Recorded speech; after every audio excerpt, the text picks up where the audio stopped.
काय करायचा प्रयत्न करतेस? मला धमकी देतेस? तू हे जे काही करतेस ना त्याला ब्लॅकमेल म्हणतात। आणि काय ग, काय आहे तुझ्याकडे पुरावा माझ्या विरोधात? तुझा एक शब्द किंवा तुझ्या त्या फालतू डॉक्टरचा एक शब्द? माझं मन मोठं आहे म्हणून तुला मी घरात ठेवून घेतलंय माझी जुनी मैत्रीण आहेस म्हणून, माझ्या सुनेची आई आहेस म्हणून, नाहीतर कधीच तुला या घराबाहेर काढून टाकलं असतं।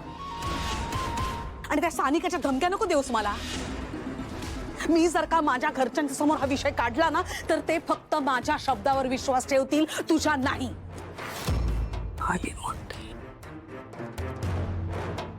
तिलोत्तमा मॅम, आणखीन एक गोष्ट, तू ज्यावरून मला ब्लॅकमेल करतेस ना तो मी केलेला नाही। तेव्हा मी तुला घाबरत नाही आणि तू जे काही मला सांगशील ना ते मी करत बसणार नाही। जीवेला लगाम दे तिलोत्तमा। हे जे सगळं काही बोलतेस ना तुम्हाला, हे सगळं खूप महागात पडणार आहे तुला। बघूया ना कुणाला काय महागात पडते ते मला सुद्धा बघायचंय, बघूया। सावलीताई, काय झालं? एवढं का घाबरला?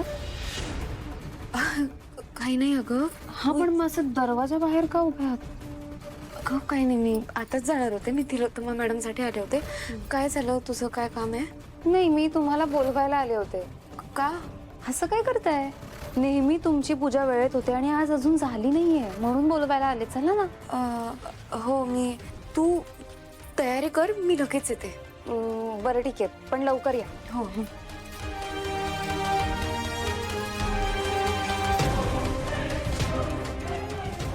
अच्छा, म्हणजे तुला माझं ऐकायचं नाहीच आहे? नको ऐकूस।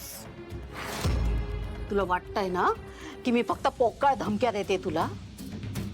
मग ठीक आहे, आता वेळ आली आहे, मला माझा हुकुमाचा एक्का बाहेर काढावाच लागेल। मग बघते ना, मग बघते तुला कोण वाचवता येते। बघ ना, तुला जे करायचंय ते कर,